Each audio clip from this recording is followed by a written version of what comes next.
একজন প্রবাসী, যে কোনো একজন বিদেশিকে একবার জিজ্ঞাসা করো, ছেলেরা জিজ্ঞাসা করো একজন প্রবাসীকে যে টাকাটা জমাইতে কি পরিমাণ কষ্ট, কলজাটা মাটিত লাগে। আমি নিজে দেখছি তো অসংখ্য বার অজন্দার মধ্যে কত মানুষ দেখলাম কি কষ্টে টাকা রোজগার করে, 12 ঘন্টা ডিউটি করে, 12 ঘন্টা টান, এখানে কোনো ফাঁকিবাজি নেই। 12 ঘন্টা ডিউটির পরে হোটেলের নিচে, বিল্ডিং এর নিচে, আন্ডারগ্রাউন্ডে একটা রুমে 12 জন 14 জন একটা সাদ্দুর বিছাইয়া মারিছ, নিজেরা রাইন দেখা, নিজের জামা কাপড় নিজেরা ধরে, একটা ট্যাবলেট। এক ছেলে একদিন আমারে কইতেছে, 11 বছর বিদেশ, একটা ট্যাবলেট জীবনে কেউ কোনোদিন নাই, কিন্তু খুললা দিল। সব নিজেরটা নিজে করতে হয়। কত সময় জ্বরে মাথা ব্যথা, এই পাশ ওপাশ কাতরাই সারা রাত, টিভি নাই, সন্তান নাই, বাবা নাই, মা নাই, কেউ একটু আদর করে হাত বুলাই দিব, এই মানুষটাও নাই, ওই বসে বলেন। এরপরে এক ছেলে আমার একদিন বলতেছে, হুজুর আমি কোনোদিন যদি কেউ একটা মুরগি এমনি দেয়, কেউ যদি একটা বার্গার দেয়, কিছু একটা দিলে খাইয়া রাত্রে আর রাঁধি না, এই পানি করতে খাইয়া শুইয়া লাগবে, কি শরীরের ক্লান্তি, এই কষ্ট করে ভাব, এই জমানো টাকাগুলো দেশে, সেই টাকা তুমি 2 আঙ্গুল দিয়ে মোবাইল কিনে শেষ করে দেবে।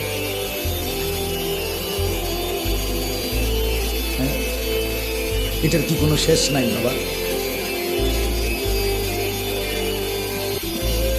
আজকে ফিলিস্তিনের মুসলমান জীবনে তাদের 7 বছরের বাচ্চা জীবনে কি ভাবছে এই পরিণতি দেখতে হবে? 12 বছর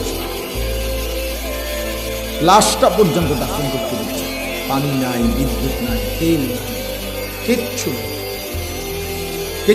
এই পৃথিবীতে বর্তমানে এটা কোনো নূহ নবীর ঘটনা না, কথা বোঝেন না? এটা কি নূহ নবীর ঘটনা? তো বলো না, এটা তো এই মুহূর্তের রানিং, এই সেকেন্ডের ঘটনা, চলমান ঘটনা। তাহলে আর কত লাশ দেখলে মুসলমানের, আর কত জুলুম দেখলে তুমি মুসলমান তোমার কলিজার ভিতরে ভয় আসবে? আমি বুঝি, আমি বুঝি না। নিজেদেরকে তো এখনো মুসলমান আমরা ভাবতেছি, তাহলে মুসলমানের পরিচয় কি ছেড়ে দিবেন শেষ পর্যন্ত? কথা বলেন না কেন? আল্লাহকে ছেড়ে দিলেন পুরা, তাইলে যদি মুসলমানের পরিচয় রাখতে হয় তো টিকবেন কিভাবে? মাত্র 92 লাখ ছেলেরা, আমার কথা শোনো, রাগ হইও না, আমি তোমার একজনেরই বলি, মানে রাগ হইও না, বলুন না, কেউ নেই, মা বাপ সাইয়া থাকে, সন্তান নষ্ট হইতে হইতে পয়সা গন্ধ ছুটছে। আমি জানি তো সব, অনেক মুরব্বীরাও জানে না মুসলমানের ছেলে মেয়ে কি করে,